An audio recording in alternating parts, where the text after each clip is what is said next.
podcast. Today is October 28, 2025, and it's another Tuesday for podcast. I'm Rifat Manan in California. Today we would be continuing with our dermatopathology lecture series. And it's amazing that we have already covered 11 lectures with so many different topics. And we are really thankful to Dr. Hadas Skupsky and Dr. David Casarino for organizing with this amazing lecture series with so many different speakers from different parts of the United States and covering a lot of important dermatopathology topics. So today we have Dr. Hadas Skupsky back with us. This is going to be her fourth lecture actually in this series. And as you all know, she is currently working at the University of California, Irvine, and where she is an assistant clinical professor. And today she's going to continue with her second part of Adnexal Neoplasms. So thank you again, Dr. Skupsky, for all your help and for your lectures on our platform. So over to you now. Thank you.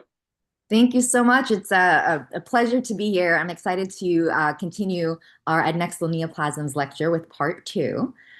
And so if you recall, in part 1, we started with kind of this laundry list of adnexal neoplasm names, which I know can be really overwhelming and confusing.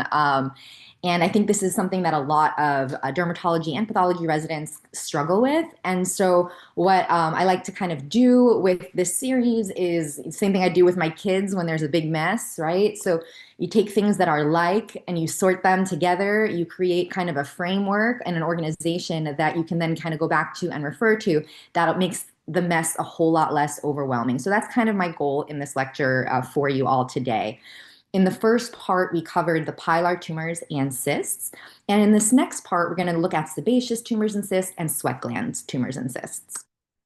So starting with sebaceous things, we can group these as sebaceous hyperplasia, which is just an anatomic enlargement of a normal sebaceous gland, then sebaceous tumors, and these we can rate from kind of good to evil as sebaceous adenoma being entirely benign, a sebaceoma being kind of an intermediate, and a sebaceous carcinoma being malignant. And then there's a sebaceous hamartoma, Nevus sebaceous, and then of course the cyst originating from the sebaceous duct is Steatocystoma. So starting, in order to kind of get a good understanding and mastery of these sebaceous things, we really need to understand first the normal anatomy of a sebaceous gland. So just a quick overview, sebaceous glands are arranged in lobules, and these consist of multiple acini. Acini are these kind of sac-like round units. I think of these as kind of like a cluster of grapes, and they all converge towards a central duct that empties into the hair follicle. At the periphery of the sebaceous lobules, we have a very thin layer, 1 or 2 layers of basaloid germinative cells. And then inside we have the maturing sebacites. The sebacites are pale or clear cells with vacuolated cytoplasm. That's due to little lipid vacuoles inside of them. And they undergo holocrine secretion. So if you remember your different types of secretion, holocrine is the kind where the cell gives itself entirely into the secretion. It's a very altruistic process for these holocrine glands. The cells just disintegrate and they become the sebum in this case. So quick look at the sebaceous duct in the middle. I want you to notice how brightly eosinophilic this duct is. So that's going to come into play a little bit later. This is just a quick review of our different types of secretions. So in terms of cutaneous pathology, our eccrine glands are a form of merocrine secretion. That is, you have little kind of bubbles or vesicles that are secreted into the lumen. A holocrine secretion, which is what our sebaceous glands just does, what we just said is the cell kind of disintegrates into the secretion. And apocrine secretion is decapitation secretion. So the cells actually give off little snouts, little bubbles come off of the cell that include a little bit of cell membrane, and that goes into the secretion. Back to our sebaceous gland, just a closer look at the normal sebacites. Remember that these are vacuolated clear cells, and the vacuoles can actually smush up against that nucleus, giving it a scalloped appearance that you can see here. very important to remember that in anatomic sebaceous glands, normal sebaceous glands, our basaloid germinative layers are thin, just a couple, 1 or 2 layers thick at the periphery. This is just another look at that sebaceous duct. And normally our anatomic sebaceous glands are usually contiguous with our follicular unit, right? So the sebaceous duct empties into the follicle at the level where the isthmus and infundibulum meet. And so here we kind of see that happening. And again, I want to point out how brightly eosinophilic that sebaceous duct is. Okay. Sebaceous hyperplasia occurs in it's quite common, but it can happen in young adults and middle-aged adults as well as older adults. The things we see clinically are kind of these orange to cream-colored umbilicated papules. The umbilication is because of that central follicle, because remember, these large sebaceous glands are all emptying into a follicle at the center. Most common areas are our foreheads, cheeks. These happen in association with sun damage, but also immunosuppression, particularly for patients on cyclosporin. That's a risk factor for these. But generally, we see them quite commonly, not in association with anything. You could just kind of go with the territory of having oily skin. Histologically, for sebaceous hyperplasia, we see this basically a normal anatomic sebaceous lobule, but just enlarged. So just kind of think a normal sebaceous gland on steroids. So the central duct might be dilated as is the follicle, and so that can be plugged with some keratin debris. But then these large clusters of mature sebacites are seen at the periphery. Notice that our basaloid layer, our germinative layer, is still quite thin. That's really important to distinguish it from a tumor of the sebaceous gland, in which we have an increase in that the immature component, the basaloid component. So these are just normal, completely normal anatomic. They still have that acinar structure. They still empty into a follicle. They're just enlarged. Now, looking at the tumors, starting with the most benign, sebaceous adenoma occurs more in the elderly, on the head and neck as a slow-growing pink or flesh-colored or yellow papule or nodule. There's an important disease association here for Muir-Torre syndrome. And just as a reminder, just like in the first lecture, I'm going to put in some information about clinically relevant syndromes and commonly tested things. I'm going to try not to dwell on it, of course, because this is a derm path lecture, not a dermatology lecture, but just these are things that they might commonly test with kind of mutations highlighted in red, things that are commonly tested also highlighted in orange for you. So these are mutations in mismatch repair proteins, and we can actually stain for those MMRs with IHC. So we have IHC for MSH1, MSH2, MLH1, MSH6, and PMS2, and we can actually see if there's loss of expression that is more likely that this sebaceous neoplasm is associated with Muir-Torre. So it's a screening test that's available to us as pathologists. The syndrome is allelic to HMPCC or Lynch syndrome, and it's associated with cutaneous neoplasms, different sebaceous tumors, so adenomas, epitheliomas, also known as sebaceomas, and sebaceous carcinoma, also associated with keratoacanthomas. And interestingly enough, sebaceous neoplasms that are associated with Muir-Torre tend to have kind of cystic features, almost resembling kind of Ka in a way, that kind of Ka architecture. So when you see kind of a sebaceous neoplasm that kind of reminds you architecturally of a keratoacanthoma, think Muir-Torre. Colon cancer, very important. That's the highest risk for these patients, but they are also at risk for genitourinary carcinoma, endometrial carcinoma. Sebaceous adenoma histologically. This is a benign sebaceous neoplasm that opens to the surface. It may or may not be ulcerated or eroded at the top. There is a well-defined lobular pattern. So this is really important in terms of differentiating these, kind of spectrum of sebaceous neoplasms. The adenoma is going to retain its directionality, its architecture, its acinar kind of look, compared to the more disorganized forms we're going to talk about next. There is out there kind of this rule of 50-50, where if it's more than 50% sebaceous cells, then it's an adenoma. If it's more than 50% basaloid cells, it's a sebaceoma. I'm not a huge fan of the 50-50 rule because in some neoplasms, there are areas where one might predominate sebaceous versus basaloid and the other not. And I rather not hang up on that. And instead, I really like to go architectural. So if I see that it's organized, if there's still, clear acinar structure and directionality, like I can just say, hey, the sebum is going to be coming out of the lobules, the acini here, and it's going to be directed, towards the center. That to me is organized enough to be an adenoma. The sebacytes are layered by several layers of basaloid cells. So we do have in sebaceous adenoma an increase in the basaloid component, and that's an important distinction from sebaceous hyperplasia, right, which does not have an increase in a basaloid component. Here's a nice example of a sebaceous adenoma opening, in this case, opening directly to the surface, right, instead of into a follicle. But that organization is still there. We still see clear-cut lobules composed of those little sacs, the acini, and there is a directionality. If I were to point at, an area of the neoplasm and say, where's the sebum going to flow to, you'll be able to say, oh, it's going to flow this way to the surface, right? So that is well organized. It is a sebaceous adenoma. This is a close-up of a sebaceous adenoma, and I want to point this out because you can see here, if you had this close-up, you wouldn't be able to necessarily go by the 50-50 rule, right? It's hard to say. There are a lot of basaloid cells and sebaceous cells in the mix here. Again, look at these brightly pink eosinophilic ducts, clear sebacytes, and blue basaloid germinative cells. But as we zoom out, again, we can see that even though there's areas that have, in this particular sebaceous adenoma, areas that might be more than 50% basaloid, it still has that really nice organized architecture, right? It still has directionality to it, and you can kind of tell where all of these glands and ducts are going to be emptying into.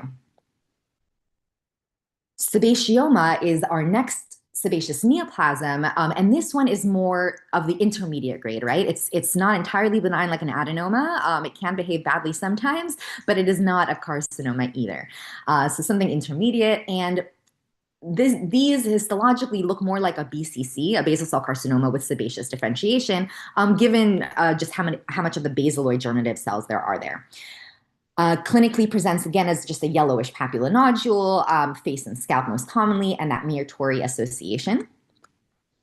Histologically, these tend to be larger than sebaceous adenomas. There tends not to be a connection to the overlying epidermis.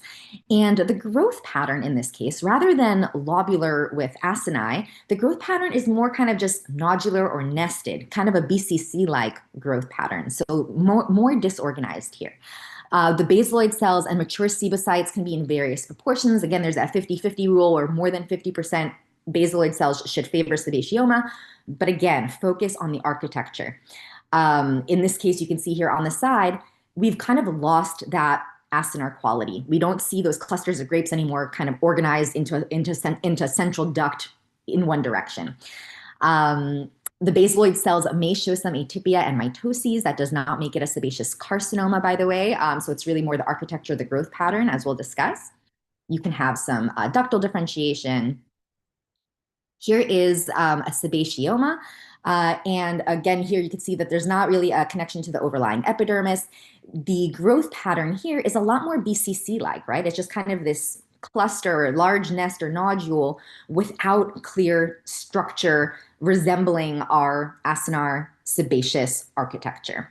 But we do see a mix of sebacytes and basaloid cells. Here is another one, no connection to the overlying epidermis. And at scan, again, you might think this is a basal cell carcinoma, right? But then you see that at scan, there are these bright pink eosinophilic ductal structures. So that bright pink kind of can draw your attention to, hey, this is sebaceous differentiation because it's a sebaceous duct that's bright pink like that. And then as you zoom in, you see, oh, all these little clear areas are actually, there's some sebacytes in there as well. So just a reminder, this is what our sebaceous ducts look like. And hopefully at scan, you can appreciate these bright pink ductal structures. You can recognize sebaceous differentiation even without seeing the sebacytes, just at low power, knowing that ductal little trick, okay? Next up in our sebaceous neoplasms is sebaceous carcinoma, the malignant counterpart. These most commonly occur in the periocular region. So 3/4 of them, the vast majority occur around the eyes. They appear kind of Chalazion-like clinically, and they arise from the meibomian glands of the tarsal plate. So these are sebaceous glands specific to the eyelids. And 1/4 of them do happen extraocularly, though, and these will happen on the head, neck, and trunk. By the way, when you see a sebaceous neoplasm, the reason distribution is kind of important to know, when you see a sebaceous neoplasm in a non-typical site, so you see, one of these on the trunk rather than the head or face, that is also something that should clue you into the risk of Muratori. So Muratori ones, associated neoplasms, are more likely to occur in younger people and in kind of unusual sites. These can metastasize. So these are actually a pretty scary neoplasm, lymph node metastases in 1/3. And histologically, our carcinoma may or may not have an epidermal attachment. And it often has more infiltrative border compared to our more circumscribed sebaceous adenoma and sebaceoma. Foamy cells with variable sebaceous differentiation. So you may or may not see those sebacites. This is important, especially in sebaceous carcinoma. Sometimes it's actually so atypical and so poorly differentiated and so basaloid that you might not even see any sebacites. And so this is where I think that kind of ductal recognition is really important. You can catch some really subtle or suspect really subtle sebaceous differentiation by seeing those brightly pink eosinophilic ducts at scan, and that should clue you in to look, hey, could this be sebaceous, and look around and see if this might be a sebaceous neoplasm. Atypia and mitoses are really common. Interestingly, sebaceous carcinoma can actually extend into the epidermis in a pagetoid or buckshot scatter pattern. So if you have a connection to the epidermis or there's an overlying epidermis, look in there to see if you see any buckshot or pagetoid scatter. So it can look kind of boanoid in the epidermis. And in fact, sebaceous carcinoma as a whole can look a whole lot more like squamous cell carcinoma with sebacites than like basal cell carcinoma. So it'll start to have, as it's kind of less differentiated, it can start to have more squamoid features. Here's an example of sebaceous carcinoma, an ulcerated one, and you can see that more infiltrative growth pattern, lots of these basaloid cells, and a few sebacites. So this is actually a fairly well-differentiated one. Here is a close-up look of a sebaceous carcinoma that has a little bit of buckshot scatter in the epidermis. I want to point out how hypercellular this is. So as you get kind of to the malignant end, your cells are more crowded, more pleomorphic, more hyperchromatic. But again, look how little or poorly differentiated this one is. You can't necessarily recognize sebacites here. There's a little bit of vacuolization of the cells, but they're not our nice clear-cut sebacites like we saw before in our benign neoplasms or our hyperplasia. The buckshot scatter is these kind of the pagetoid scatter, the kind of buckshot scatter of these individual cells in the epidermis can be a clue as well. Here you do see scattered mitotic figures in a carcinoma, of course. Real quick, the pagetoid differential I want to bring up here because we mentioned that there's buckshot scatter in sebaceous carcinoma potentially. There's 7 entities that can have buckshot scatter. Of course, your Paget's, which is your prototype for this group. Bowen's disease, very classically, can have a pagetoid presentation. Melanoma, pagetoid scatter of melanocytes. Porocarcinoma, and the benign counterpart, hydroacanthoma simplex. Sebaceous carcinoma, Merkel cell carcinoma can do this as well. So when you see, suspecting Merkel, check the epidermis for boanoid or pagetoid scatter. And pagetoid reticulosis, which is a form of cutaneous T-cell lymphoma that presents with pagetoid scatter of atypical T lymphocytes in the epidermis. Back to sebaceous carcinoma. So here is a close-up of sebaceous carcinoma. You can see that there's kind of a suggestion of clear cells here, but not really well-formed vacuolated sebacites. But what you do see is, again, those bright pink eosinophilic ducts. And that is a great clue that you're dealing with a sebaceous neoplasm. So remember, these is kind of our anatomic ducts here. When you see that bright pink eosinophilic ductal quality, think sebaceous. recap of our sebaceous growths. So starting with just an anatomic enlargement of an otherwise normal sebaceous gland is our sebaceous hyperplasia.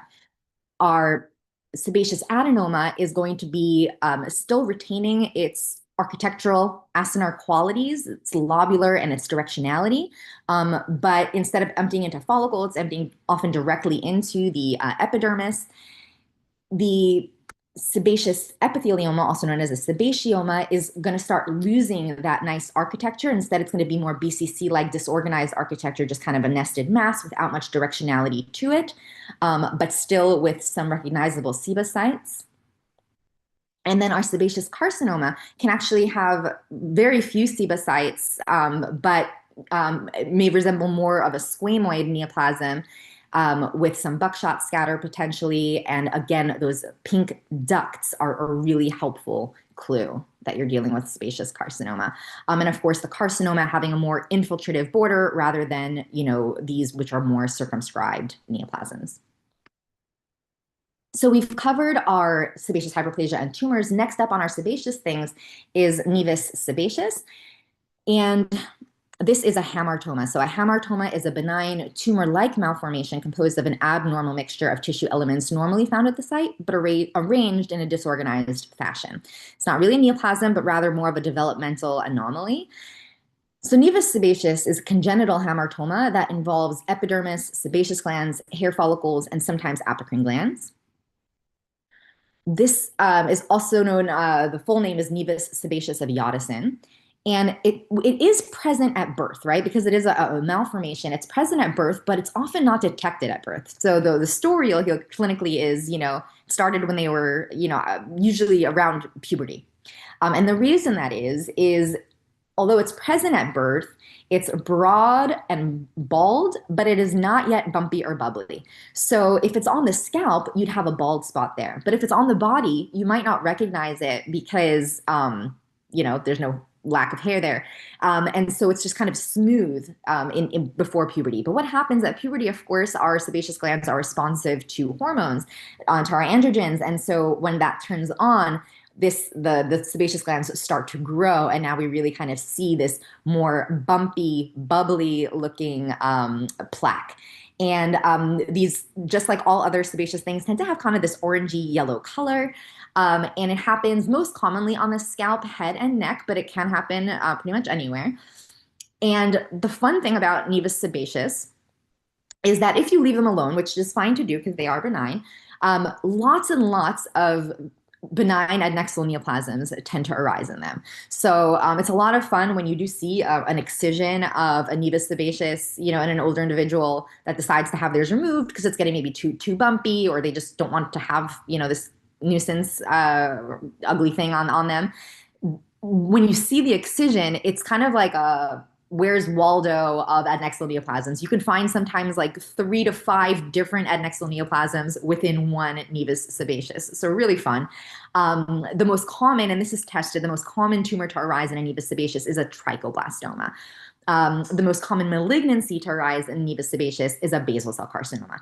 And so because of these, the risks for second neoplasms arising in them, these, when they are monitored clinically, are often, sampled or excised when a new kind of lump or bump develops in them to see, exclude basal cells, see what sort of adnexal neoplasm just arose. It is associated with Schimmel-Penning syndrome. Penning is mutation involving the RAS-MAP kinase pathway. And things that are commonly tested are coloboma, vitamin D-resistant rickets in association.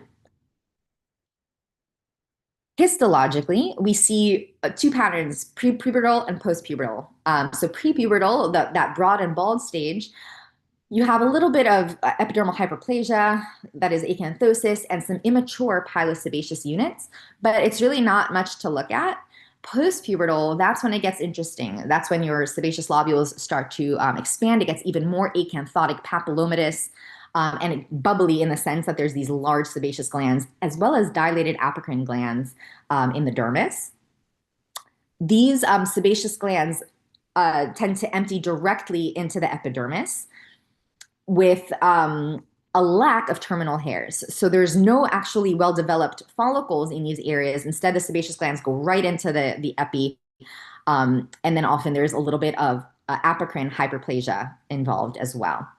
Remember look out for secondary tumors in these.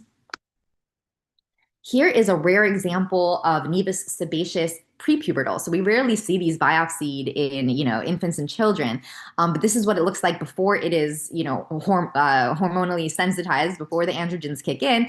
And what you see here is basically just a little bit of acanthosis, and then these kind of not well-formed pilosebaceous units. So there's no kind of terminal or no fully completed hairs, but just these kind of sebaceous lobules.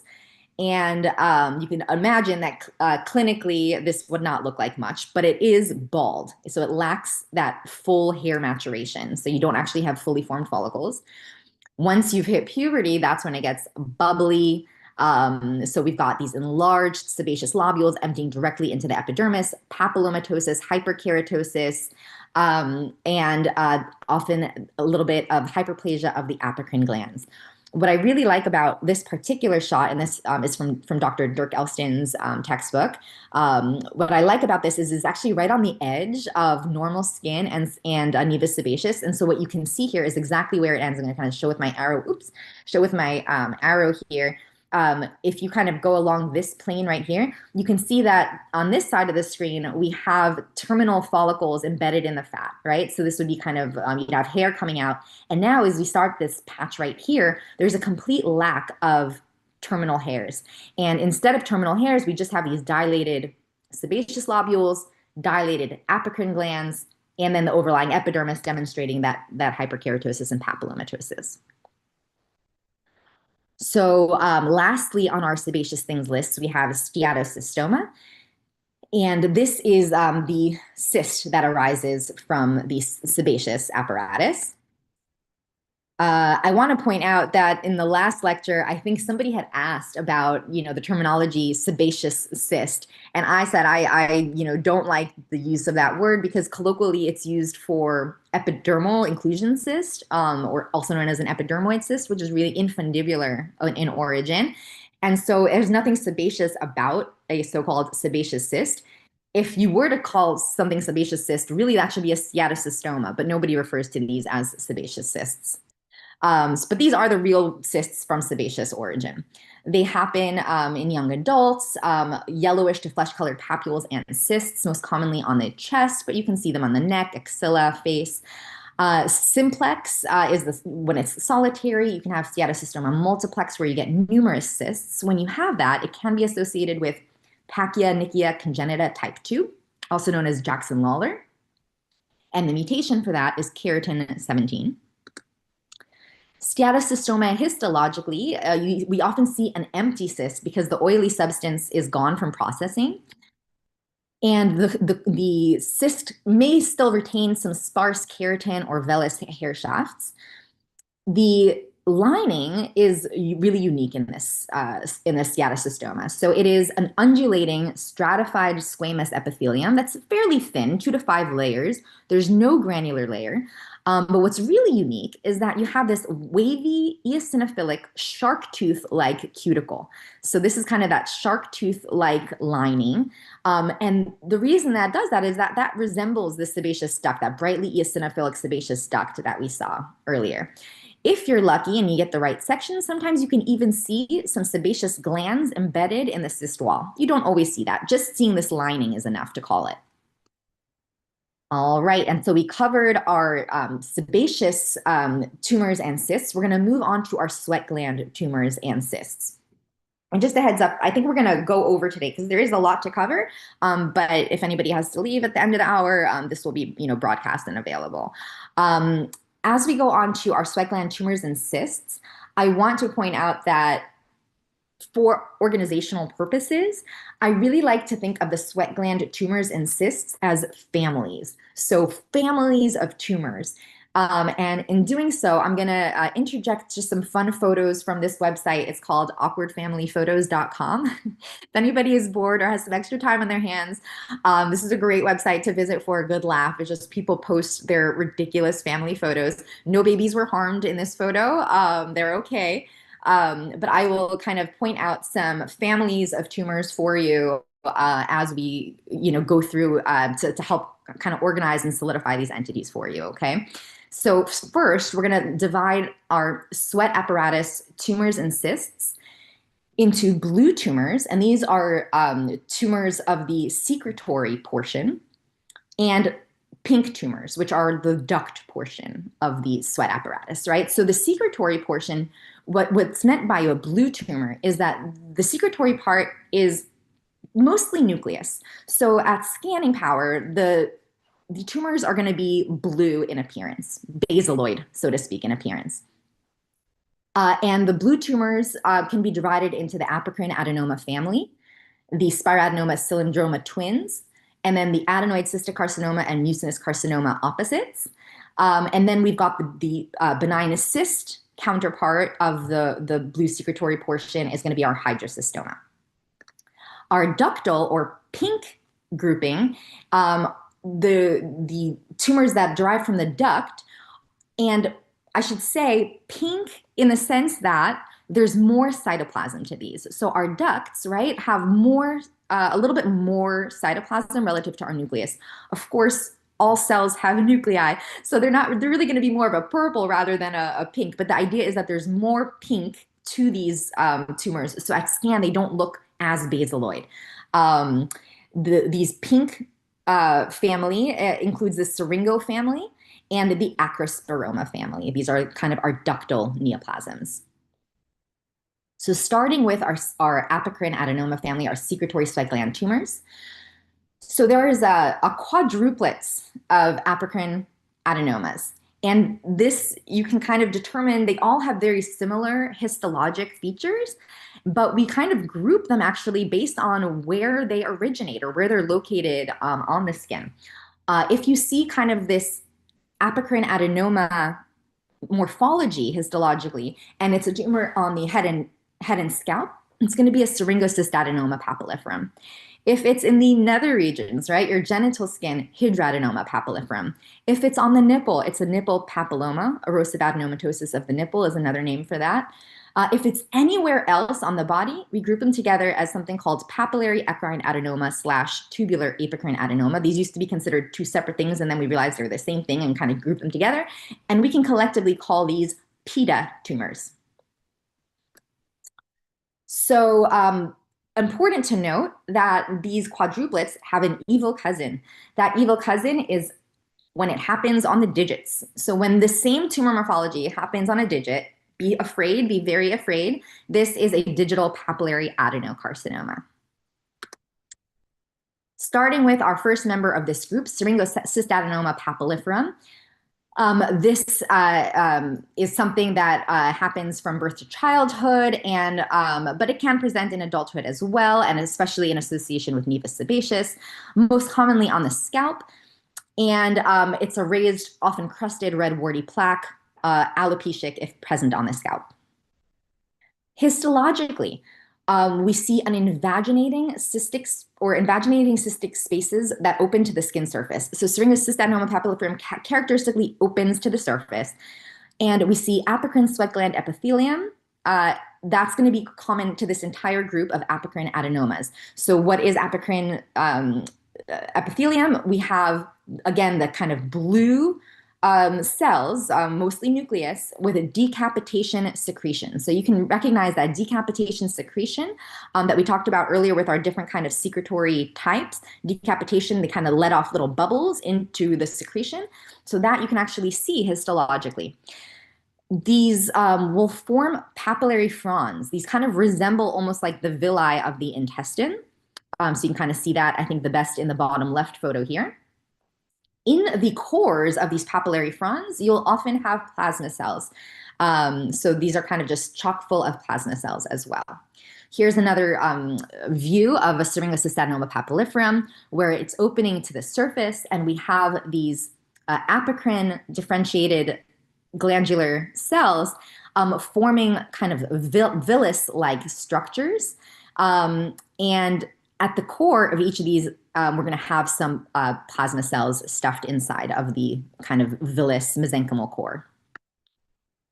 Here is an example of the decapitation secretion up close. So all of these apocrine tumors are going to have another name for that is snouting. So they're kind of, you can see these cute little snouts sticking out into the lumen, and these are the little bubbles coming off of the cells that are forming the secretion, right? So they're giving off a little bit of their cell membrane, pinching off that cell membrane, and giving that into the secretion.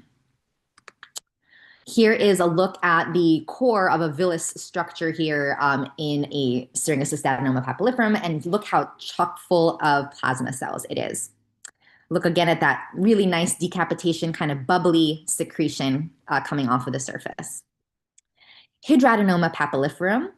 So the same exact apocrine, differentiation morphology, but now we're happening in the genital skin, okay? And you can remember that a hidradenoma hides, right, in the genital area, the hidradenoma papilliferum. You think of it as also the maze down there, and you'll see why it's kind of a maze-like structure histologically. It hides from the epidermis, so that's another thing it hides from our view because it's in the genital skin, and also hides from the epidermis. There's no epidermal connection. And this is often in the vulvar perianal region. Here is an example of a hidradenoma papilliferum, no connection to the epidermis, circumscribed blue dermal nodule with branching cystic spaces. And these spaces can get kind of so branching that they can be kind of maze-like. And again, similar to Syringocystadenoma papilliferum, we have papillary fronds, kind of resembling villi, decapitation secretion. Plasma cells are not as prominent. I wouldn't say necessarily completely absent, but they're definitely not as prominent as in your Syringocystadenoma papilliferum. Here's another beautiful example of a hidradenoma papilliferum showing the maze down there phenomenon. So you can see how it gets this maze-like architecture in this circumscribed nodule with apocrine secretion, no connection to the overlying epidermis. Beautiful decapitation secretion in a hidradenoma papilliferum up close. Nipple adenoma, so same family, right? Apocrine decapitation secretion, but now on the nipple, we call it erosive adenomatosis of the nipple or nipple adenoma. This will look clinically often like a crusted papule or plaque. It can be, it'll often come in as rule out Paget's disease because it's mistaken for Paget's disease, which is another common entity that we see on the nipple. And on pathology, there often is a connection to the epidermis. It is a well-circumscribed proliferation of these apocrine glands, jagged micropapillae that project into the lumens with apocrine decapitation secretion with or without plasma cells. So again, same exact tumor happening on the nipple. Lastly, PETA tumor. I don't have a clinical picture of a PETA tumor because it's not very, clinically distinct. But basically, when you see a tumor of the same morphology happening anywhere else on the body, then you're going to call it a PETA tumor. So I have a PETA here, just to remind you of that. So these just present as a slow-growing, nondescript solitary nodule. Here's an example of a PETA tumor, circumscribed papillated dermal tumor. Papilla without stroma project into the tubular lumina like stacked cells. So again, this used to be called papillary or papillary eccrine adenoma, tubular apocrine adenoma. It used to be kind of separated, whether there were more of these stacked cells or not.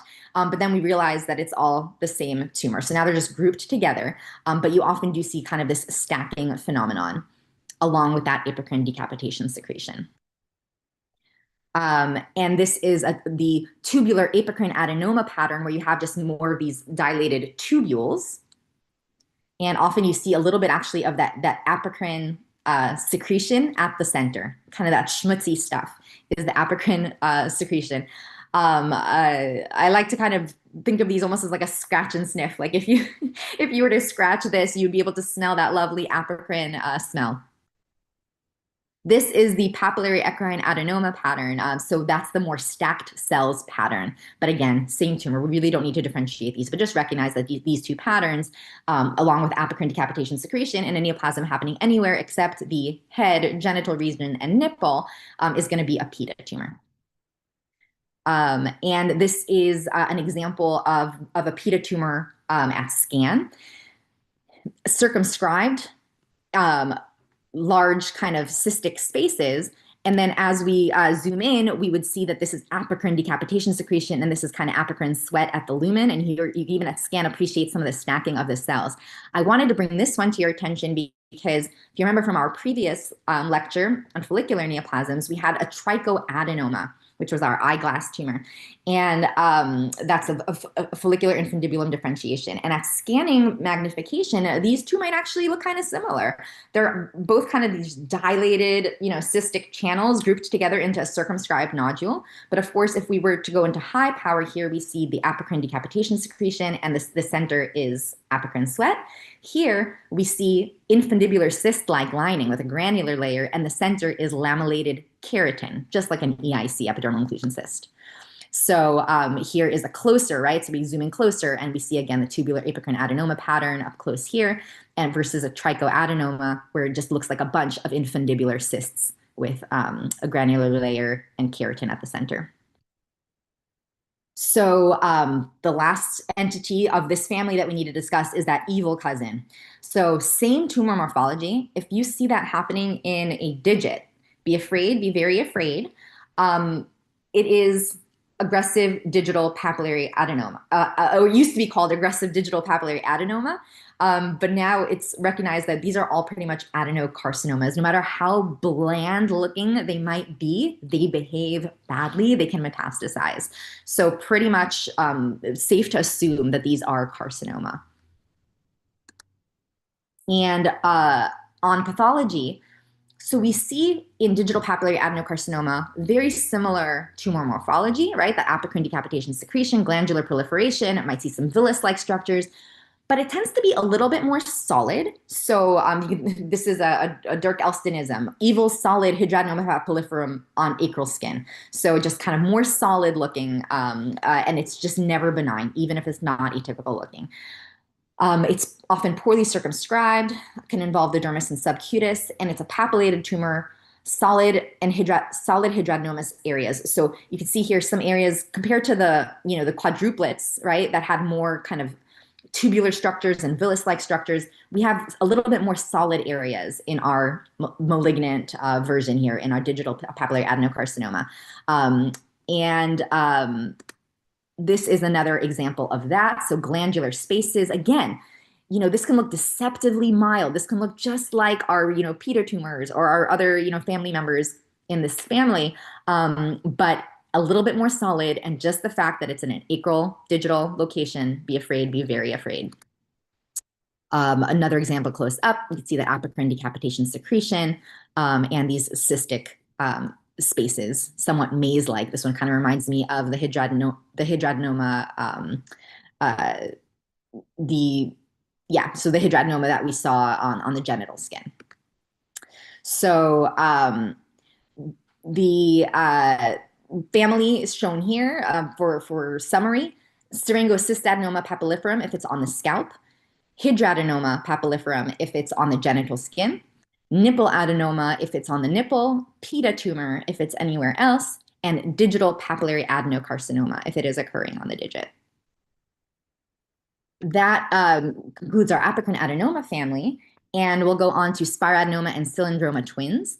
So I consider these kind of like the Olsen twins, similar but different. But at the same time, as a lumper myself, I know that they're kind of called two separate entities, but these really do occur on a spectrum. You can see components of both cylindroma and spiradenoma in the same tumor sometimes. So I'm going to actually describe the pathology of them together and kind of just highlight the some differences in terms of what's commonly tested. So both of these together, these are blue. Again, these are still in the blue category. So they're secretory sweat gland tumors, mostly nucleus. They could be two expressions of the same neoplasm, just like we saw in the previous lecture. Fibrofolliculoma and trichodiscoma might be two expressions of the same thing. Same thing here. This happens in young adults, head, neck, and trunk most commonly, and solitary or gray-pink nodules, the most common presentation. The spiradenoma is often painful.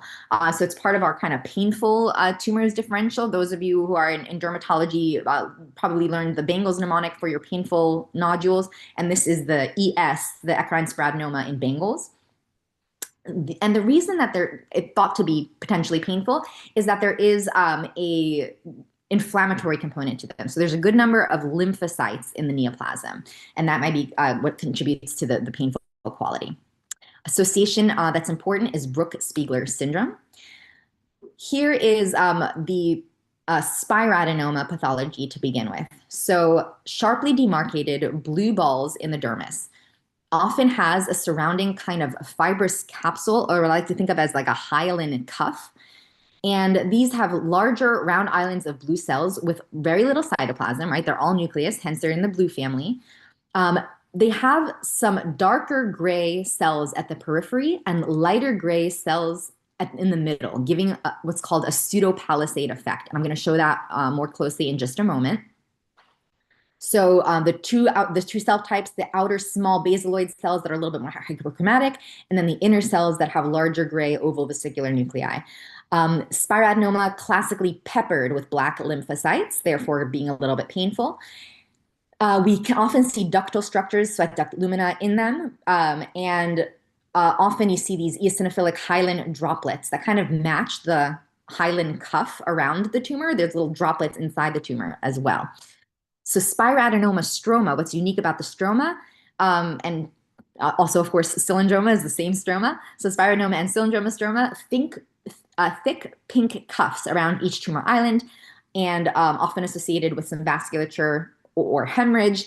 And then you also get the little droplets of that hyaline cuff-like material within the neoplasm as well.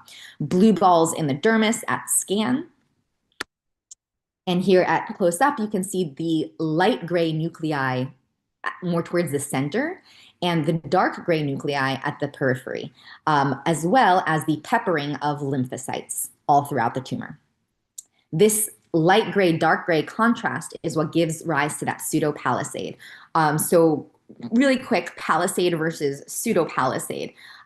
Palisade refers to a fence of wooden stakes or iron railings fixed to the ground and forming an enclosure. So this is a great cartoon that shows, you know, the palisading phenomenon in a basal cell carcinoma. And here is the non-cartoon version of a basal cell carcinoma. So this is a true palisade.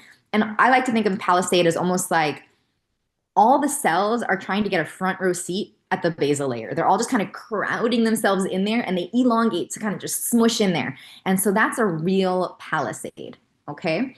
Now, palisade versus pseudopalisade that we see in Spiradenoma and Syringoma. So the pseudopalisade is the phenomenon that happens from the fact that there are more hyperchromatic cells at the edge and lighter cells at the center, but they're not truly crowding or trying to, you know, they're not really palisading. It's just a different color. So that's palisade versus pseudopalisade.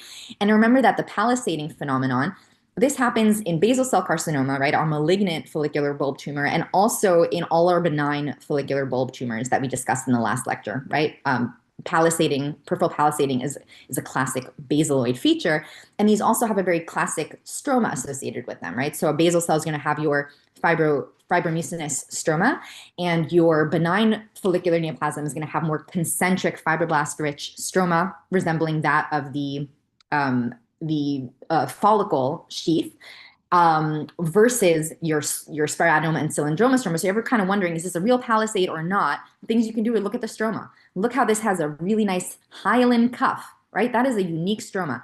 Also, those peppered lymphocytes can be helpful. And look how these cells kind of grow together. In this case, this is a cylindroma. They're kind of jigsaw puzzling together.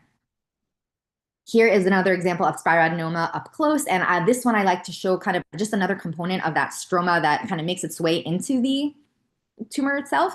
So that hyaline cuff, that thick kind of membranous cuff, gets mirrored in these little droplets at the core of the neoplasm as well. So hyaline droplets is a nice helpful clue. And again, look around the cuff, we've got kind of normal collagen, right? So that's very different from our basaloid neoplasms, our true basaloid neoplasms that have a concentric fibroblast-rich stroma. Cylindroma, right? So our kind of twin, similar like to Spiradenoma, but things that distinguish a cylindroma from spiradenoma is going to be a so-called jigsaw puzzle pattern. And this is kind of a buzzword I think they like to test. So when you see jigsaw puzzle pattern, think cylindroma. And what's meant by that is that these little tumor islands meld or mold together like a jigsaw puzzle. Overall, cylindroma versus spiradenoma has fewer ductal lumina, less lymphocytes peppering, but again, these exist on a continuum, so you'll see kind of features of both in a single tumor quite often. So here's just another beautiful example of this is a spiradenoma with droplets at the center, a hyaline cuff around the lobules, pseudopalisade here, and a nice hyaline cuff. You might see kind of little ductal structures peppered within it. So that covers our spiradenoma and cylindroma. We're going to move on to our next family here. We're going to talk about adenoid cystic carcinoma and mucinous carcinoma. And these, if we think of spiradenoma and cylindroma as twins, these two are opposites, and I'll explain why in just a moment. And these are thought to derive from apocrine glands as well. So adenoid cystic carcinoma is a rare cutaneous tumor. It's a lot more common in salivary glands. But when we see a primary cutaneous adenoid cystic carcinoma, it most commonly happens on the face, scalp, more so than the chest, breast, and extremities. And it histologically presents as islands and cords of basaloid cells with cribriform and duct areas. Back to cribriform in just a second. The mucin in adenoid cystic carcinoma is abundant, but it's present in cysts and ducts within the islands. So really important. All the mucin is within the tumor islands. Perineural invasion is quite common, and this is our cribriform differential. So if you recall from our previous lecture, cribriform refers to sieve-like architecture. So it's kind of like someone took like hole punches all through the tumor. And when the buzzword cribriform is present in two adnexal neoplasms. If you're in pilar world, right, the world of kind of follicular bulb tumors, it's a buzzword for trichoepithelioma. If you are in sweat world, it is in an adenoid cystic carcinoma, seen here. Notice that the mucin is within these cribriform holes, not outside of the tumor islands. So mucin within these lumens. Beautiful cribriform pattern. And note that, stroma-wise, this tumor just kind of sits in pretty much unaltered collagen. It does not have, that any of the characteristic stroma that we typically saw in our other neoplasms. Mucinous carcinoma is going to be, in a way, it's histologic inverse, and I'll explain that in just a moment. This happens in middle-aged to elderly individuals. Primary cutaneous mucinous carcinoma most commonly happens on the eyelids, followed by other areas on the face, neck, and scalp. Keep in mind that when you see a biopsy of mucinous carcinoma from the skin, you must exclude a secondary mucinous carcinoma from breast or colon primary. And when it happens as secondary, it's more often, if it's from a breast, and more often to occur in the axillary area, from a colon, more likely in the abdominal wall. But again, you have to kind of rule that out, do full CPC, some immunos, etc. This is an example actually from a patient that I recently saw a mucinous carcinoma in my practice. And it is a slow-growing, painless red nodule. Mucinous carcinoma histologically looks like inverse of adenoid cystic carcinoma. And what I mean by that is that it's cribriform still, but the tumor islands are floating within pools of snot. That is a nice poetic statement, but the mucin is just forming pools around the tumor islands. And the mucin dissects the bundles of collagen around it. Notice that even though this is a carcinoma, cytologic atypia is not marked. So these can be deceptively bland, but there's really no benign counterpart to this. So when you see this architecture, it is a mucinous carcinoma. And here is what we see. Again, pools of snot, okay, sea of mucin. And in that is floating our cribriform islands. of blue cells. So blue islands, cribriform architecture floating in a sea of mucin. Here is that kind of inverse comparison side by side of adenoid cystic carcinoma and mucinous carcinoma, both cribriform, both having mucin, but in adenoid cystic carcinoma, all that mucin is just in the holes, whereas in mucinous carcinoma, the vast majority of the mucin is actually the stroma. It is floating, the tumor is floating in this mucin. All right, and so lastly, we're going to talk about, in our blue category, the secretory portion of the sweat apparatus. We're going to talk about the cyst from this portion, and that is going to be our hydrocystoma. Hydrocystomas classically happen in adults, most commonly periorbital, and they look like translucent, often may have a little bluish quality to them. They may fluctuate in size with sweating or ambient temperature. So sometimes if I'm suspecting like a hydrocystoma around an eyelid, I'll ask the patient, hey, does it seem to kind of just get bigger and smaller sometimes? They're like, yes, it does. And sure enough. So it's just kind of a matter of the amount of the secretion that's coming out. Disease association, Schultz-Passage. And so that is one of the more rare autosomal recessive syndromes in association with hydrocystomas, syringofibrinomas, palmoplantar keratosis, hyperhidrosis. Hydrocystoma histologically is a unilocular cyst. So the cyst is thin-walled, one or two layers of cuboidal epithelium at the periphery. And you may or may not have decapitation secretion. If you see decapitation secretion clear cut, you can be fancy and call it an apocrine hydrocystoma. If you don't see clear cut, just call it a hydrocystoma. Here is an example of a hydrocystoma. So again, kind of a unilocular cyst and thin-walled, one or two layers of cuboidal cells. In this case, we do see some decapitation secretion there. Cuboidal cells, one or two layers. That is our hydrocystoma. So this is the next family photo I want to show you guys. We just finished the blue tumors. And so speaking of the blues, this is a nice photo of depression. And if anybody out there has a toddler, we've all been there, right?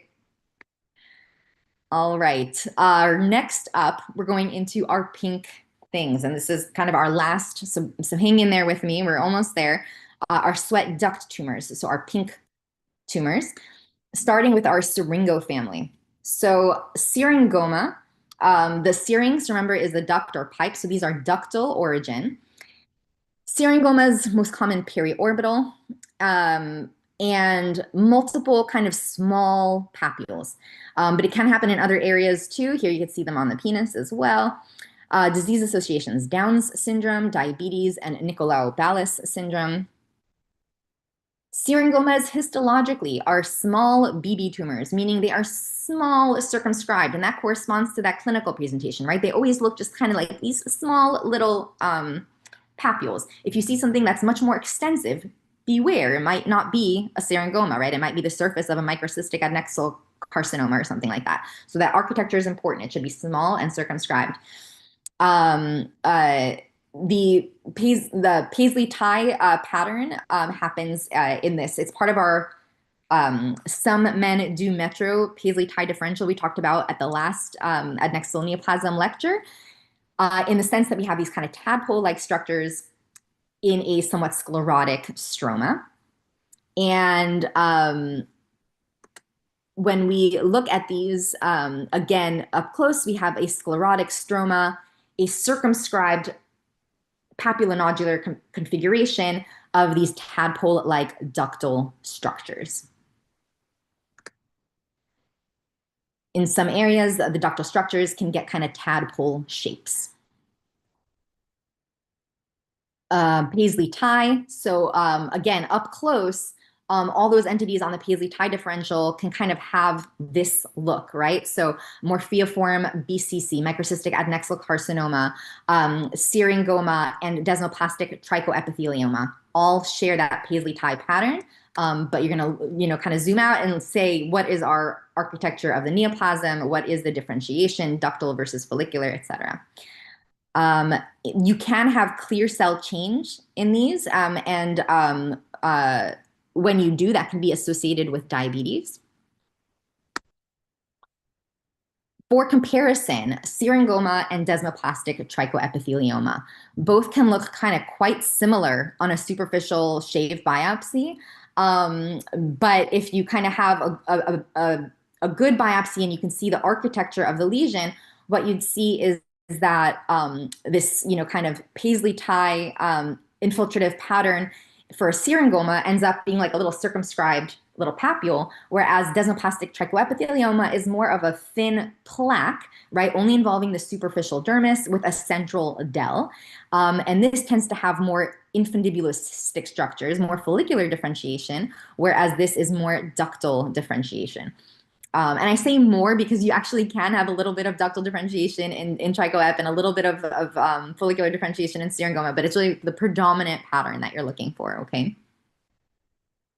Syringoma versus DTE up close. So ductal areas that are the tadpole versus more follicular horn cysts containing lamellated keratin.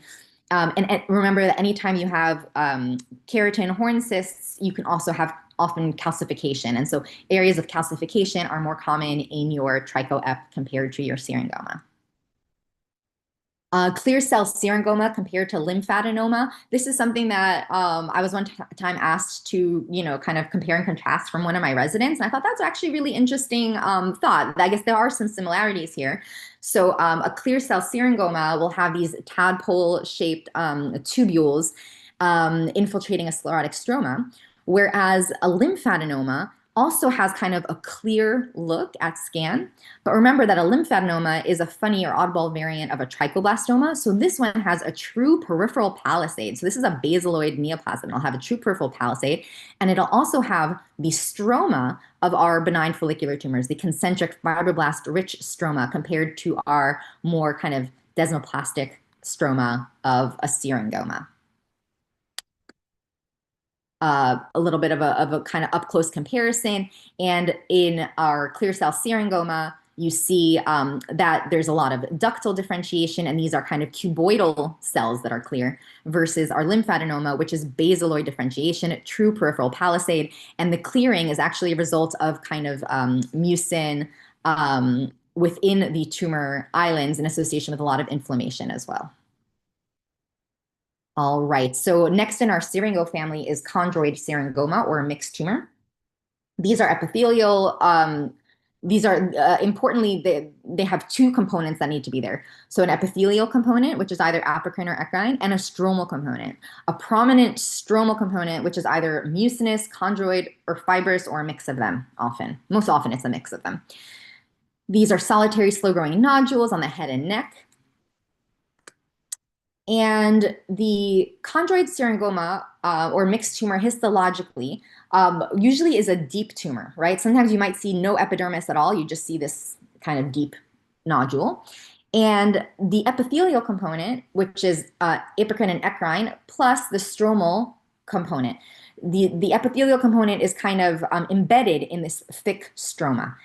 The two patterns that we can see for the epithelial component is either branching alveolar, which is seen at the top here. Branching ducts surround acini of stroma, and the pattern surrounds areas of the connective tissue. So this is going to be kind of our dense connective tissue, and it's embedded in these kind of bifurcating, branching strands. A chondroid syringoma is composed, the epithelial component is small non-branching tubular structures, sweat ducts resembling a syringoma in that dense mesenchymal stroma. These kind of look like almost flower-like if you think about them. There's often cartilaginous differentiation in the stroma. So they're chondroid, and you might actually have a real kind of chondroid look to them. And often you can have calcification as well as ossification. Here is just that contrast of the branching alveolar pattern versus the chondroid syringoma pattern in a mixed tumor. Branching alveolar pattern refers to the fact that it kind of resembles the branching bronchi in the lung, right? So in the lung, remember you have a bronchiole, and that'll kind of bifurcate and turn into bronchioles, and that'll then bifurcate some more, and then it ends in the acini, right, in the sacs. And similarly here, we have kind of these branching ductal structures, and they might they terminate in kind of more glandular structures at the edges. So ductal structures that are branching is the branching alveolar pattern. And here they are embedded in that dense stroma, which in this case is quite chondroid, right? Having that kind of cartilaginous, kind of hyaline, grayish purple color. And another example of branching alveolar pattern, in this case, the stroma is a combination. We have some areas that look more myxoid, some areas that look more fatty, and then some areas that look more dense collagenous. And so the stroma is quite variable, but remember, there always must be a thick kind of stromal component that this is embedded within.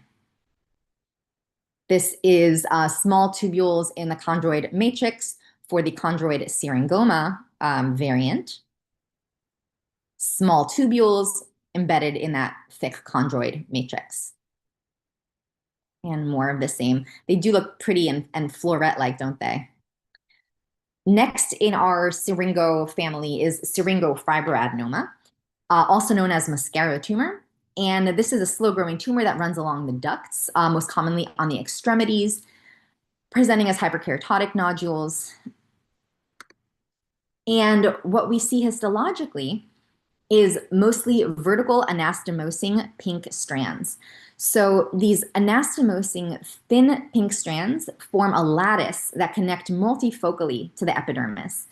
So that is really what really makes this tumor stand out. This growth pattern, thin strands, multiple anastomosing connecting to the epidermis in multiple areas. Think Syringofibroadenoma. The only other tumor that kind of has this growth pattern at scan is actually fibroepithelioma of Pincus, right, which is the basaloid counterpart of this. So if it's a basaloid neoplasm that has this growth pattern, fibroepithelioma of Pincus, a basal cell variant. If it is a ductal differentiation, more pink, then think Syringofibroadenoma. So here we see again those anastomosing thin strands with punctured by ducts. Nice ductal structures in those thin anastomosing interlacing strands. And onwards to a malignant counterpart of the Syringo group. So this is the microcystic adnexal carcinoma, also known as sclerosing sweat duct carcinoma. This most commonly happens on the upper lip nasolabial fold, and clinically looks like a slow-growing indurated firm plaque or nodule. It is very locally aggressive.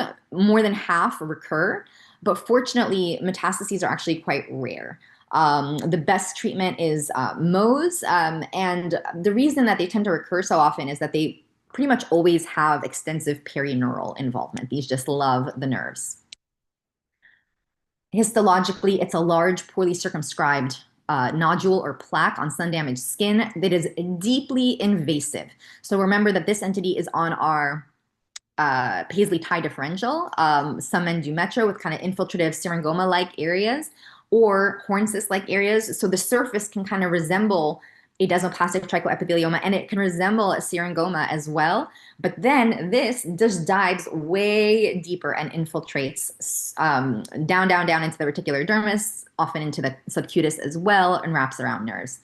So remember that high up, you can have Syringoma-like areas, as well as ductal areas, and deep, it looks more morpheoform BCC-like. So there's kind of a zonation to this tumor.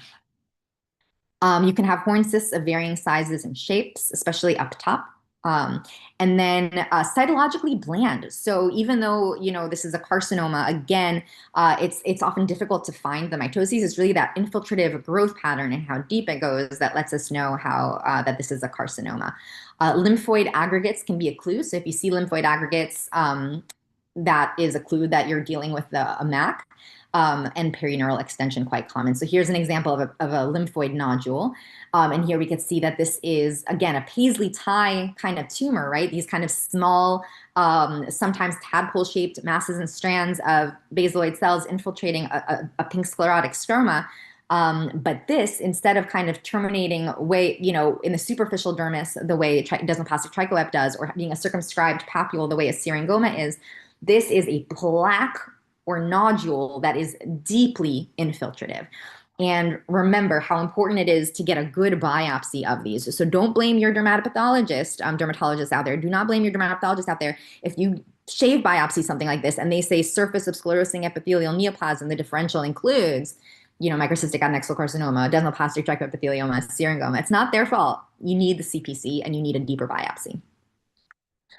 Sclerotic stroma, Paisley-tie pattern tadpole cells. Look how similar this looks to a syringoma, right? But this is actually a close-up of a MEC, okay? Here we see perineural invasion. Remember that these just love the nerves. All right, and that concludes our Syringo family. We're going to move on to the Acrospiroma family, which is our last. And the Acrospiroma family derives specifically from the acrosyringium. So that is the kind of duct portion of the eccrine apparatus. And we classify this family by where the proliferation is actually occurring or arose in that duct. So if it's in the intraepidermal portion of the duct, and this is kind of a neoplasm that's intraepidermal, it is a hydroacanthoma simplex. If it is arising in the intraepidermal portion of the duct, but it is expanding the dermis and kind of making a kind of a plaque-like configuration, that is a poroma, a plaque or a nodule.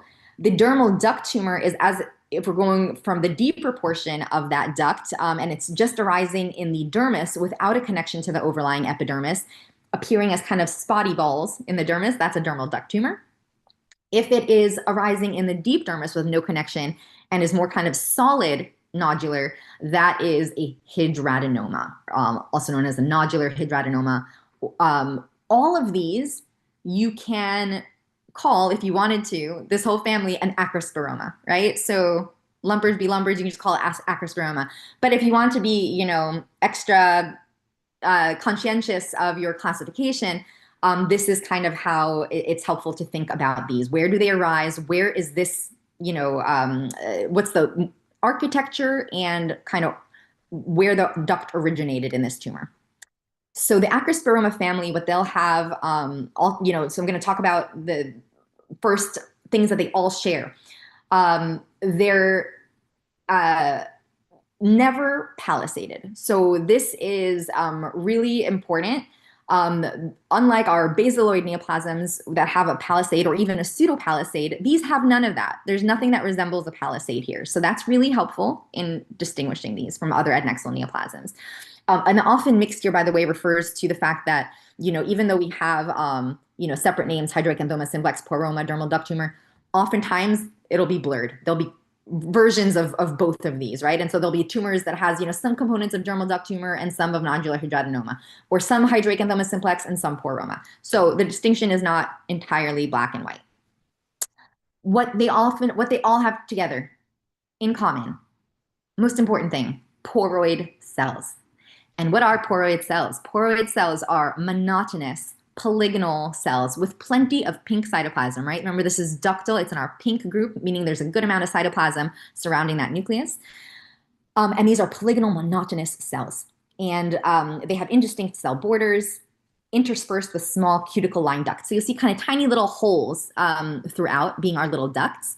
But look how nice, monotonous, polygonal these cells are. If you kind of burn that picture in your mind of poroid cells, you'll learn to recognize this Acrospiroma family. Cystic change is common in these with age, so there's kind of cystic degenerative changes. Another thing that's common to this family is the stroma. So the what's known as poromostroma, or I like to call it actually Acrospiroma stroma, because that kind of encompasses more the full family here. And what that stroma is osteoid-like wrapping of basement membrane material.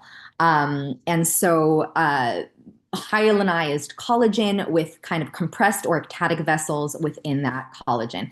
This is a view of poroma stroma here on the right. So here's our poroid monotonous cells, and this area of osteoid-like stroma in the middle. And if you recall from general pathology what osteoid is, and I know derms out there might not remember this, so I want to put that out there. This is what the osteoid of bone looks like. Okay, so kind of homogeneous, pink, sclerotic looking, and it's has these little areas where the osteocytes are, and that is what kind of resembles at scan these areas of compressed or dilated vascular channels in a hyalinized stroma. Hydroacanthoma simplex, so the first member and the most superficial of this family, is also known as an intraepidermal poroma or a superficial poroma. Clinically, it's going to be more of a patch or thin plaque. It can potentially even resemble seborrheic keratosis. And on histology, we see those poroid cells and ducts limited to the epidermis. Within the epidermis, you may have some glycogen, and it can resemble a clonal seborrheic keratosis. I think that's the #1 differential actually for a hydroacanthoma simplex, because remember that a clonal seborrheic keratosis has these kind of clones of keratinocytes.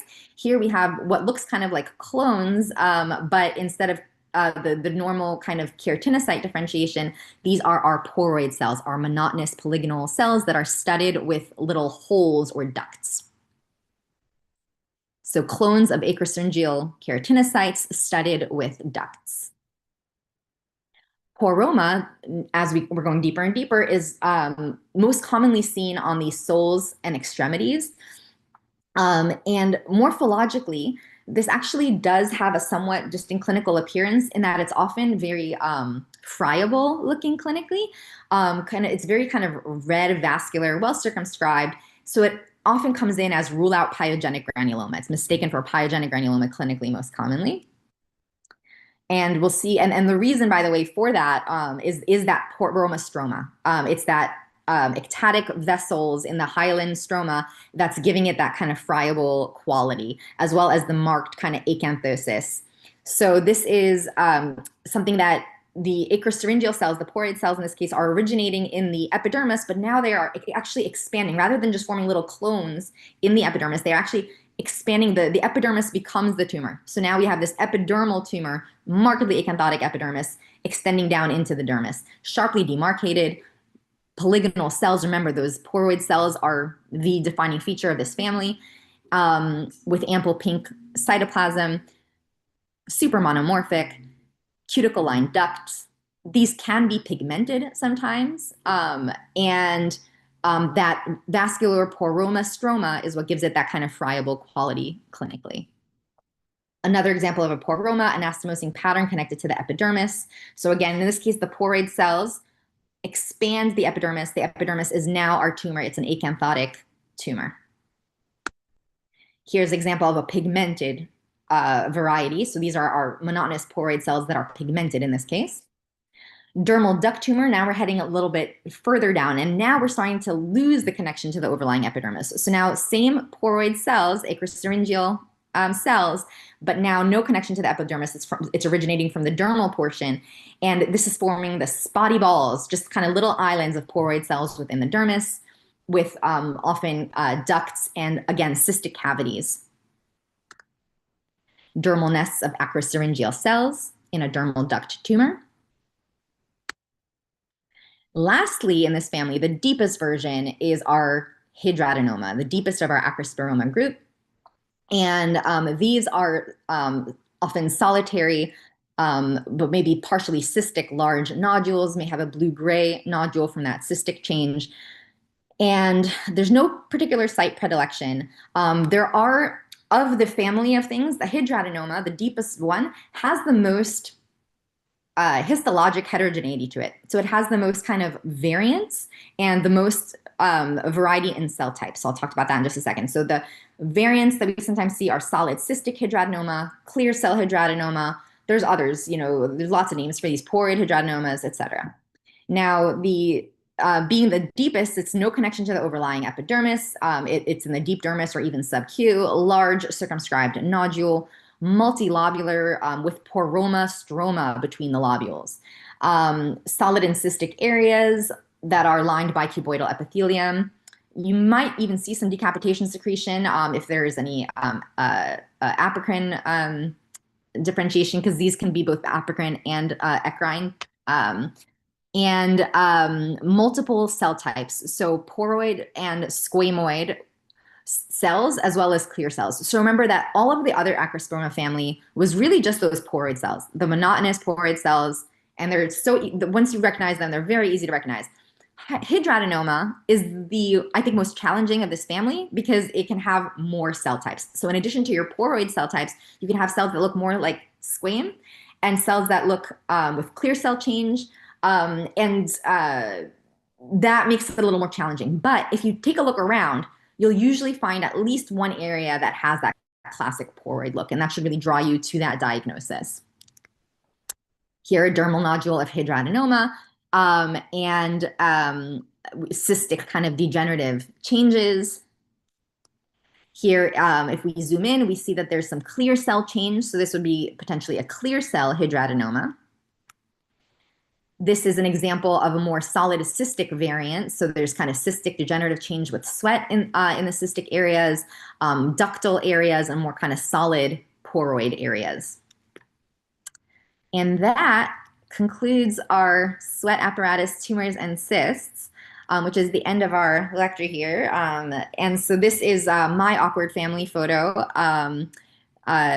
We have Halloween coming up this week, so I want to wish you guys a happy Halloween. And I don't know if you guys are excited about Wicked Part 2 coming out, but my family sure is. So I'm ready to take questions. Thank you so much, Dr. Skupsky. This was amazing. And you have covered so many entities on adnexal neoplasms and in both your lectures. And this is really comprehensive. I have a few questions that I see online on YouTube and Facebook. So let me read them to you. So first question is, here's from one of our colleagues that in dermopath practice, do you get the pictures of the lesions in the patient along with the specimen? I think it would be very helpful for correlation. Yes, absolutely. So I would say in an ideal world, and fortunately for me, I am living in an ideal world. So in my practice, I have access to all of the photos. My providers don't send them to me. Instead, I'm provided with access to all the EMRs for the people that I read for. So I have a login anytime I need to see a photo. I log in and look at photos. So and then of course I work in a few settings. So in my private practice, that's what I do. At the VA, of course, I have access to the photos as well. And I would say it's pretty much standard practice in dermatology for photos to be taken. So the dermatologist, if they're not sending you a photo, they probably have a photo of it somewhere.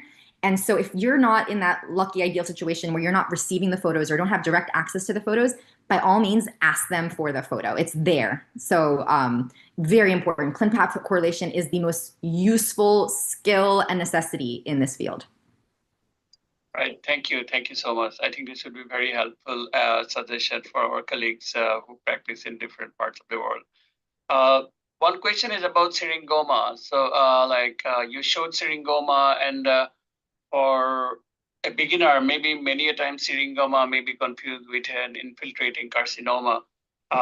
What is your suggestion to a general pathologist or a resident to differentiate Syringoma from an infiltrating carcinoma? Right. And that's really kind of where the challenge lies, because this really is quite nuanced, right? We saw normally you think of something that looks infiltrative, right? Something that has kind of a desmoplastic or kind of that so-called Paisley tie growth pattern. You think of it as something that's malignant, right? That's how infiltrative BCCs look. So it's just, what's important is to know that there are benign entities out there that have that growth pattern. So once you know that, then you have to kind of, as soon as you see it, you need to kind of ask yourself, let me make sure that it's not one of those benign Paisley tie things, right? So you see those kind of tadpole-like structures infiltrating a dense stroma, and it's a superficial shave biopsy. If you don't have access to the ClinPath photo, right? Or you know, the core or the lesion size or anything like that to be able to call it definitively on the path. You don't have to commit. You can say shave biopsy with, you know, infiltrative masses and strands, no significant cytologic atypia. This could be consistent with a Syringoma, but clinical correlation is recommended because the surface of a microcystic adnexal carcinoma can appear similar histologically, right? And so just know where your limitations are and the limitations of the sample. And there's really no, you know, clear cut. There's not really an IHC stain or anything simple that you can put on there. It really is a thing of morphology and growth pattern. Of course, some cytologic atypia helps, but as we saw, even our malignant counterparts here, even infiltrative BCC and even MAC don't have a whole lot of cytologic atypia. So you really just need that growth pattern, and you need that ideal biopsy, or at least, if not, state your limitations. Right. Thank you. I think that's a great question with your explanations. Which is a very practical problem for everybody. Like, I mean, and as you say that it's hardly that we can rely on any markers. So on that note, there is another question which is very related that do you ever use Ki-67 or P53 in assessing the malignant potential of adnexal lesions? So I personally don't, only because there's a whole lot of overlap. So if you kind of look up the literature on the Ki-67 proliferative index of these things, the range is so wide in both benign and malignant. And yes, generally malignant is going to be higher and benign is lower, but there's a significant overlap between the two. So I find you can't really rely on that. So I tend not to do something that I'm not going to necessarily rely on. P53, not too useful for me in this context. What I do use quite a bit in adnexal world, though, is P63. So P63 highlights the myoepithelial layer. And if I'm trying to decide if something is more likely to be a primary cutaneous adnexal tumor versus potentially like a metastasis, P63 is really helpful for that. So primary cutaneous adnexal things have that intact P63 myoepithelial layer, whereas potentially metastatic lesions do not. Right. Thank you. I think there are a lot of related questions on the same theme. I think this is maybe you have answered it already. That are there any key histologic pitfalls that can lead to overdiagnosing benign adnexal tumors as malignant? Yeah, quite a few. And I hope that this lecture was kind of helpful in highlighting some of those pitfalls. There's really a tremendous amount of pitfalls, I think, in this realm of adnexal neoplasms. So kind of recognizing, you know, you can very easily overcall something malignant when it's a benign adnexal neoplasm, right? For many reasons, depending on, you know, which adnexal neoplasm we're looking at. And so, yes, the pitfalls are there. It's just important to recognize so that, you know, when you're looking at something, don't immediately jump to a malignant diagnosis. For example, I think the easiest thing would be something like, you know, calling a trichoblastoma or a trichoepithelioma a basal cell carcinoma, right? That's just one example of many that we can, you know, glean from these lectures. So things that can kind of help you in terms of catching that is you want to, again, the ClinTAF correlation is key. I will always kind of just check the patient's age, the site. Does this make sense? The demographic, does this make sense for a malignancy, right? If I see that the patient is young, you know, their skin of color, right, not at very high risk for, you know, sun damage related carcinoma, I will think twice if it's in a, you know, funny site for sun damage related tumor. I will think twice and just look for the cytologic atypia, look for all the other clues that we have, right? Stromal retraction, whether the stroma is more concentric collagenous versus fibromyxoid. You know, single cell necrosis is a helpful clue for BCC compared to our benign things, our papillary mesenchymal bodies as a clue for benign things. So we have so many kind of clues and things that we can use. There's not one thing that you can rely on to differentiate benign versus malignant. You really need to kind of put it all together. Right. There is a management-related question, Dr. Skupsky.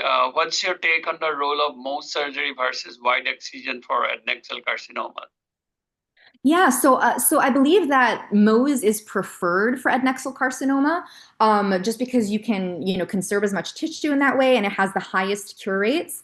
In general, when things have very high kind of perineural predilection, Mohs is preferred. But of course, wide local excision is an option as well if Mohs is not available. Yeah. Right. So another one, let me tell you, can you discuss the, this is about the mixed tumors. I mean, how do you interpret adnexal tumors, which can show sometimes mixed differentiation, like both sebaceous and sweat gland components? Are there true, really biphasic lesions or reactive metaplastic phenomenon? Yeah, absolutely. So I think one of the most fun and challenging things about adnexal neoplasms is, in this lecture series, I tried to, just use kind of textbook examples of clear-cut cases with differentiation towards one, lineage. But when we think of the adnexal apparatus, we kind of can understand the fact that when you're coming from a hair follicle in general, um, it would make sense that you can have some areas that are differentiating more towards the infundibular, like our infundibular tumors, or more towards the bulb. But then there are some areas, other areas of the follicle that get, interspersed there, right? So it's common in follicular bulb tumors to have some infundibular differentiation. And even you can have some ductal differentiation, right? Because we have these ducts in close association and emptying into our glands. So really the apparatus kind of functions as a whole.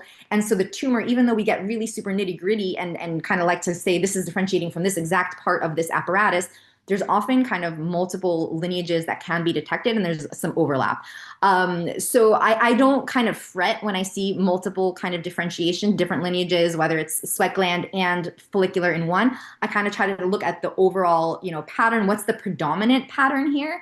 And then I'll often kind of be descriptive in my description and say there's also some areas of ductal differentiation, and I point that out, but overall I'll just kind of call it, a follicular tumor, et cetera, like depending on what the major reaction pattern or growth pattern is.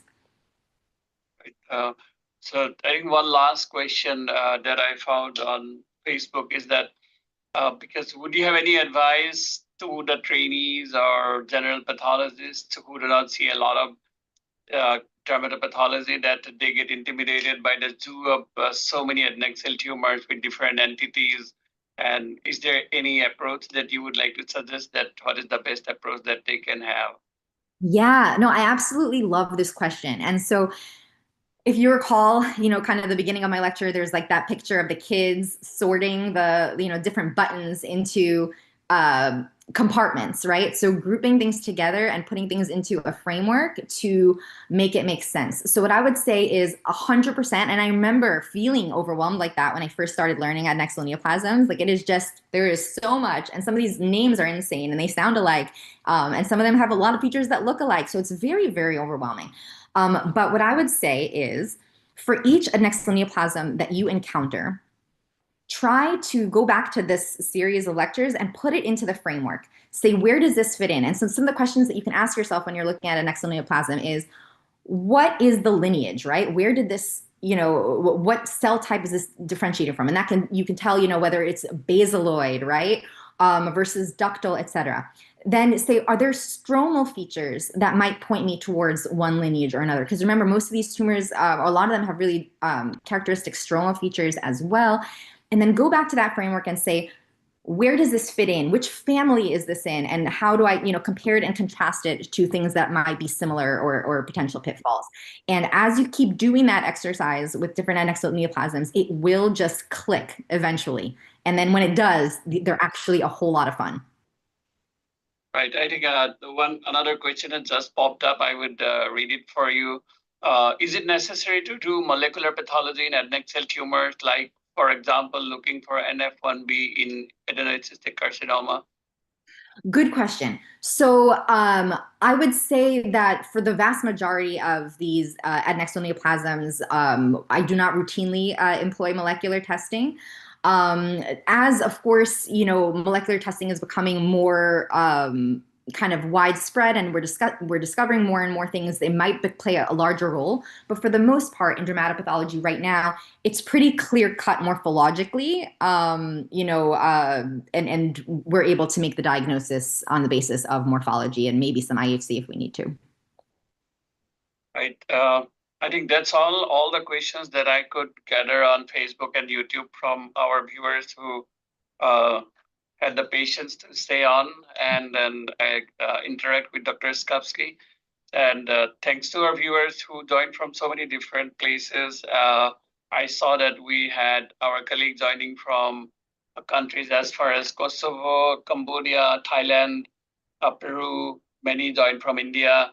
And a special shout out to some residents who joined from Assam in Jorhat Medical College and Guwahati Medical College. Thanks to you guys for joining. And we had over 100 viewers who joined today. And if you like our lectures, please follow Badcast on our social media platforms. And here's a QR code you can scan. And we have all the lectures archived on YouTube as well as on Facebook. You can anytime go back to these lectures and watch them at your leisure. And thank you again, Dr. Skupsky, for continuing with this DermPath lecture series, and hope to have you soon. And we will move on. Our next speaker is actually, we will have a chat with Dr. Henry Appelman, who is a legend in GI pathology. And I hope we will talk with him and then learn from him his insights in pathology, career, and mentoring so many generations of pathologists that he has done over his half a decade or like half a century long career in pathology. So that's on November 4th, same time. Hope to see you all at that time. And thank you so much, Dr. Skupsky. Thank you all.